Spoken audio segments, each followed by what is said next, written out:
یہ بات ایک سنی تھی تو میرا ارادہ پختہ تھا کہ کسی وقت میں بھی قرآن پاک اپنے ہاتھ سے لکھنے کی سعادت حاصل کروں.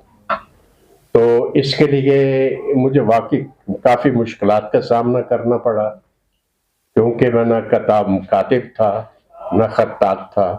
لیکن یہ ہے کہ اسکول کے اندر اساتذہ کی مہربانی سے خط جو تھا وہ کسی حد تک قابل بہتر سمجھا جاتا تھا. تو کاغذات اکٹھے کرنے اور اس کو بعد سیاہی کا سلسلہ اور اس کے بعد قلم کا سلسلہ، تو یہ مجھے وکالت سے کتنی دیر بعد شروع کیا آپ نے قرآن پاک؟ یہ تقریباً وکالت آج سے کوئی یہ 2009 کی بات ہے. اچھا. ہاں جی، تو میں نے تقریباً 2 سال کے عرصے میں قرآن پاک لکھ لیا، مکمل کیا. 2009 کا مطلب ہے کہ اس وقت آپ کا وکالت بھی شعبہ جو ہے وہ پیک پہ تھا آپ کے پاس ڈیفینیٹلی. بالکل ایسا تھا. تو پھر کیسا ٹائم نکالتے تھے؟ صبح ایسے ہے کہ نماز فجر کے بعد میں 1 گھنٹہ وقف کرتا، اس کے بعد تیار ہو کر اپنے وکالت کے لیے کچہری آ جاتا اور اپنا کام کرتا. ڈیلی میرا یہ روٹین تھا کہ نماز فجر کے بعد 1 گھنٹے کے لیے صرف یہ کام کرنا ہے. تو اس کے لیے بڑی مشکلات آئیں. کبھی کسی وقت کوئی تھوڑی بہت غلطی ہو جاتی تو وہ پورا صفحہ جو تھا مجھے الگ رکھنا پڑتا اور اس کی جگہ پہ پورا صفحہ لکھنا پڑتا. تو اللہ تعالیٰ کی مہربانی سے اور اس کی رحمت سے یہ کام سر انجام پایا، ورنہ میری تو استطاعت نہیں تھی کہ یہ میں تکمیل کر پاتا. اس کی مہربانی ہوئی ہے. یک ناظرین، کفایت اللہ مفتی صاحب کا یہ بڑا اچھا جملہ ہے کہ اللہ کی مہربانی سے یہ قرآن پاک جو تکمیل کو پہنچا ہے. کیونکہ کوئی بھی کام جو ہے نا وہ دنیا میں دوستوں حکومت سے یا غیر جو کاروباری رضاعت ہے ان سے مدد مل کر ہو سکتا ہے، لیکن یہ جو اللہ پاک کا کلام ہے یہ اللہ پاک کی مدد سے ہی تکمیل تک پہنچ سکتا ہے. فیصل مجھے یہ بتائیے کہ یہ آپ کے ساتھ کہ کسی اور کا کوئی تعاون، کسی نے کوئی خصوصی تعاون کیا ہو؟ کیا تھا جی. دیکھیں، سب سے پہلے تو یہاں اکرم صاحب وہ فوت ہو چکے ہیں، اللہ تعالیٰ مغفرت کرے. میرے چیمبر میں بھی تشریف لایا کرتے تھے. وہ کاتب تھے، خطاط تھے. تو ان سے سب سے پہلے میں نے مشورہ کیا تو انہوں نے میری رہنمائی کی کہ کس طریقے سے قلم کا نب آپ نے کٹوانا ہے اور اس اپنی مرضی کے ساتھ اس کو لکھنا ہے. پھر اس کے بعد یہ مسئلہ پیدا ہوا کہ وہ کاغذ اس کو کس طریقے سے ہموار کرنا ہے نب کو تاکہ کاغذ پھٹے نہیں. تو اس کے لیے بھی مشورہ ان سے کرتا رہا. پھر اس کے بعد جب میں نے مکمل کر لیا تو یہ ہمارے جو پریس والے ہیں سمد صاحب اپنے کتابوں والے بازار میں ہیں، ان کا پریس ہے، تو انہوں نے بڑی مہربانی کی اور ان کی جلد بندی میں اور تمام انہوں نے بالکل بلا معاوضہ انہوں نے ہر کام مجھے کرا کے دیا. تو میں ان کا بھی بڑا مشکور ہوں اور ان اکرم صاحب کا بھی بڑا مشکور ہوں کہ اللہ تعالیٰ نے ان کے میرے لیے ایک فرشتہ سمجھ لیں کہ انہوں نے میری اس بات میں امداد کی. تو اس تعاون کے ساتھ میں نے یہ نیک کام اور اللہ تعالیٰ کی مدد کے ساتھ الحمدللہ مجھ سے پایا تکمیل تک پہنچا جس کا میں سمجھتا ہوں کہ میں اپنی زندگی کا یہی ایک احساسہ ہے میرے پاس، یہی ایک میرے پاس عمل ہے جس کے لیے میں اللہ تعالیٰ سے اپنے گناہوں کی بخشش کے لیے التجا کر سکتا ہوں. ماشاءاللہ، بڑا اچھا مقصد ہے.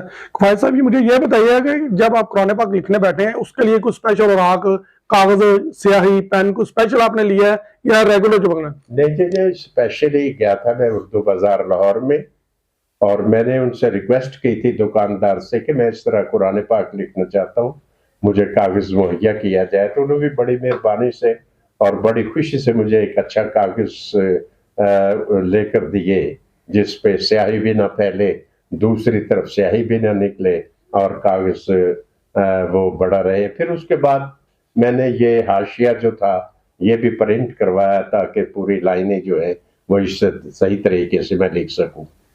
تو اس کے بعد میں شکریہ ادا کروں گا، قاری صاحب ہیں، بڑے مہربان ہیں.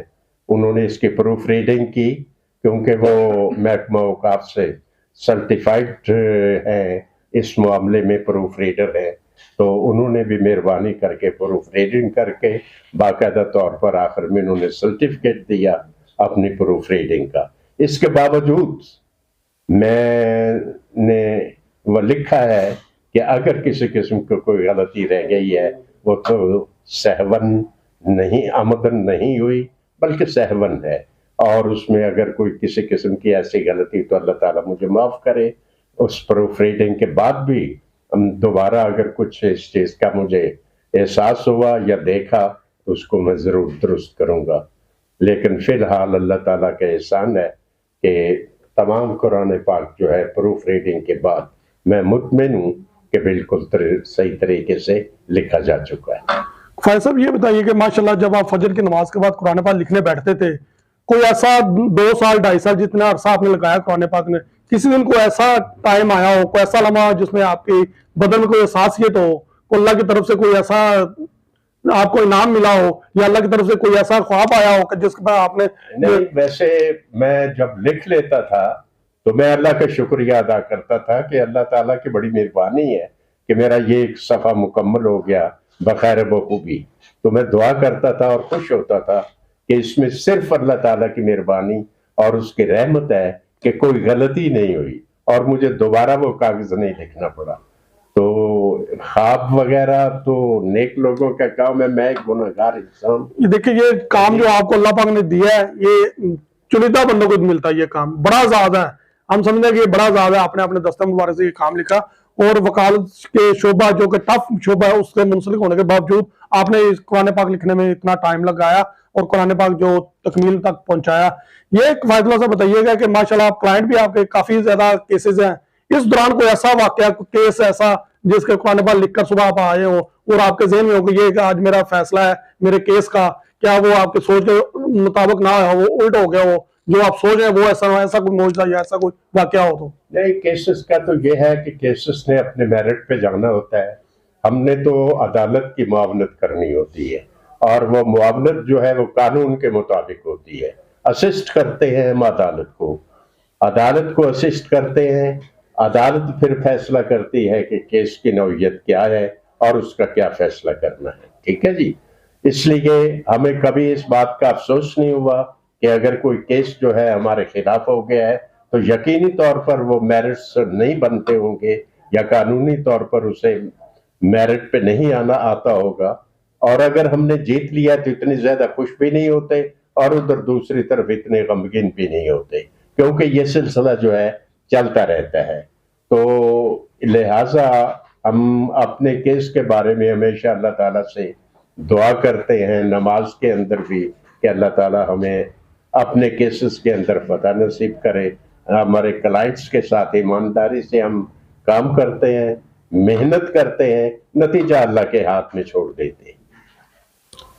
فائز صاحب، آپ نے بہت اچھی باتیں کی ہیں، ہم آپ کا شکر گزار ہیں. آخر میں ہمیں چلتے چلتے یہ بھی بتا دیجیے گا قرآن پاک کی تکمیل اور قرآن پاک لکھنے والے قلم اور کلائنٹ کے کیس لکھنے والے قلم میں کیا فرق ہے؟ بڑا فرق ہے جی، بڑا فرق ہے. میں تو سمجھتا ہوں کہ جس قلم نے قرآن پاک مکمل کیا ہے یا لکھا ہے، ایک آیت بھی لکھی ہے، اس قلم کو تو چومنا چاہیے، دن رات چومنا چاہیے. سبحان اللہ، بے شک بے شک. وہ قلم متبرک ہو جاتا ہے جو قلم جو ہے ایک آیت بھی لکھتا ہے. اس قلم اور دوسرے قلم میں یہی فرق ہے کہ وہ متبرک ہے اللہ کے نزدیک اور وہ قلم ایک عام قلم ہے.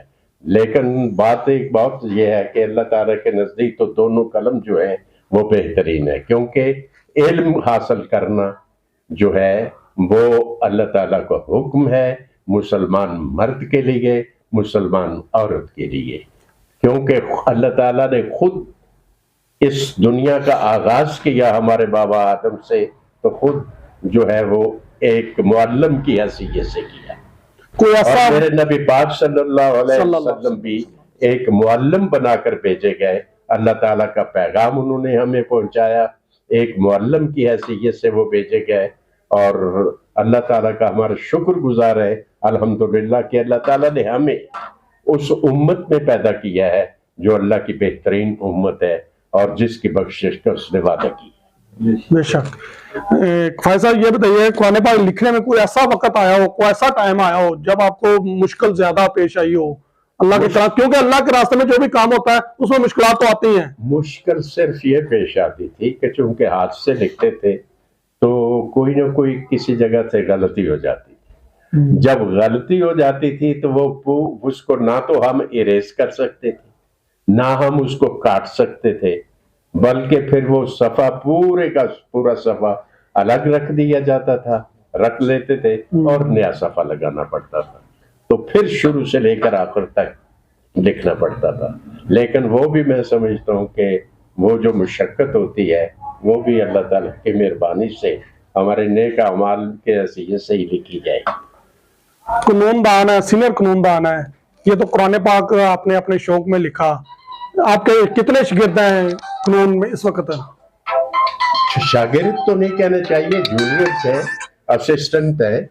وہ میرے ماشاءاللہ تقریباً تو 20-25 کے قریب ہیں اس وقت جی, جو کہ مختلف شعبے میں اپنا اپنا کام کر رہے ہیں. اس وقت موجودہ ہمارے چیمبر میں تقریباً 8-10 اصحاب اسسٹ کر رہے ہیں. وہ ہمارے جونیئر سمجھ لیں, شاگرد سمجھ لیں, لیکن میں تو سمجھتا ہوں وہ میرے کولیگز ہیں اور میرے ایک بیٹوں اور بھائیوں کی طرح. آپ کے جو جونیئرز ہیں, جو شاگرد ہیں, جو کلیگ ہیں, جو بھی آپ نام دینا چاہتے ہیں, آپ سے وہ علم سیکھ رہے ہیں, قانون سیکھ رہے ہیں, قانون کی پیاس کے ساتھ ساتھ کیا انہیں یہ قرآن پاک یہ پیاس کبھی لگی کبھی؟ تقریباً وہ بہت محبت کرتے ہیں جی, وہ فخر کرتے ہیں اس بات پہ. اس قرآن پاک کو ہم نے بالکل اپنے چیمبر میں رکھا ہوا ہے, اپنے دوستوں کو بھی دکھلاتے ہیں اور یہ بڑے شوق سے ان کو دیکھتے ہیں اور ذکر بھی کرتے ہیں, کیونکہ ایک نیکی کا کام ہے. یہ فخر کی بات نہیں ہے, نہ کوئی اعزاز کی بات ہے, لیکن میں یہ سمجھتا ہوں کہ یہ اللہ تعالیٰ کی مہربانی سے بے شک میں نے اپنے اس پردادا کی ایک رسم سمجھ لیں, ان کو آگے جاری رکھا ہے. اللہ تعالیٰ توفیق دے تو اور بھی ہم یہ کام کریں گے. میرے پردادا مرحوم جو تھے وہ حافظ قرآن تھے, اور بالکل وہ چونکہ حافظ قرآن تھے تو اس لیے وہ بات ترجمہ اور بہت بڑے عالم تھے اللہ کے فضل سے. پھر دادا بھی, والد صاحب بھی, تقریباً ہمارا اللہ کے فضل و کرم سے دینی گھرانہ ہے, اور امید ہے کہ آگے بھی یہ سلسلہ چلتا رہے گا. ہمارا یہ فخر ہے کہ ہم اللہ تعالیٰ کے دین کی طرف راغب ہیں. میں سمجھتا ہوں کہ یہ کام جو ہے قرآن پاک کی ایک ہاتھ سے لکھنا, یہ میرے لیے ایک اعزاز کی بات ہے. آگے آپ کے بچوں نے کوئی اس میں مزید شوق پیدا ہو؟ نئی نسل ہے ماشاءاللہ, وہ ان کو توفیق دے اللہ میاں جی. تو ماشاءاللہ میرے بچے بھی تقریباً دین کی طرف بہت رغبت ہے ان کی, اور اللہ تعالیٰ نے بڑے اچھا تعلیم دی ہے, بڑی اونچی تعلیم یافتہ ہیں اور بڑے اچھے عہدوں پہ کام کر رہے ہیں, معلم بھی ہیں اور آفیسز میں بھی کام کر رہے ہیں. اور میں بہت خوش نصیب ہوں کہ اللہ تعالیٰ نے مجھے ایسی اولاد بخشی ہے. میں ان کی طرف سے بھی نہایت مطمئن ہوں اور اس اللہ تعالیٰ کو شکر ادا کرتا ہوں کہ نیک اولاد بھی ایک نعمت ہوتی ہے. بے شک فائز اللہ صاحب, آپ کا بہت بہت شکریہ, آپ نے ٹائم دیا کہ آپ تشریف لائے اور مجھے اس ناچیز سے آپ نے انٹرویو کیا. بہرحال یہ چیز جو ہے اس کی اشاعت جو ہے وہ ایک باعث برکت. بے شک جیسے ایک فائز اللہ صاحب آپ نے فرمایا کہ لکھنے والی قلم قابل احترام ہے, مقدس ہے, اسی طرح کفایت اللہ مفتی صاحب آپ ہمارے لیے, ہمارا دل تو چاہ رہا ہے کہ یہ ہاتھ بھی چومنے جنہوں نے یہ نسخہ لکھا ہے, آپ کی شخصیت ہمارے لیے قابل احترام ہے. ہماری دعا ہے کہ آپ کو اللہ پاک اجر عظیم عطا کرے. بڑی مہربانی ہے. جی ناظرین, آپ نے دیکھا کفایت اللہ مفتی جو ایک سینئر قانون دان ہے, انہوں نے قرآن پاک کا نسخہ تحریر کیا, مکمل کیا, اشاعت کی. اللہ پاک ان کو اجر عظیم عطا فرمائے. ان کے خاندان میں تیسری نسل میں ان کے پردادا جی حافظ قرآن تھے, انہوں نے اپنے ہاتھ دستہ مبارک سے قرآن پاک لکھا تھا. تیسری نسل میں آ کر کفایت اللہ مفتی صاحب نے وہ خاندانی سلسلہ وہ روایت کو برقرار رکھتے ہوئے قرآن پاک کو مکمل کیا, اور آگے ہماری دعا یہ سلسلہ چلتا رہے تاکہ ہمارے گناہوں کی بخشش کا ذریعہ بنے. اور اس کے علاوہ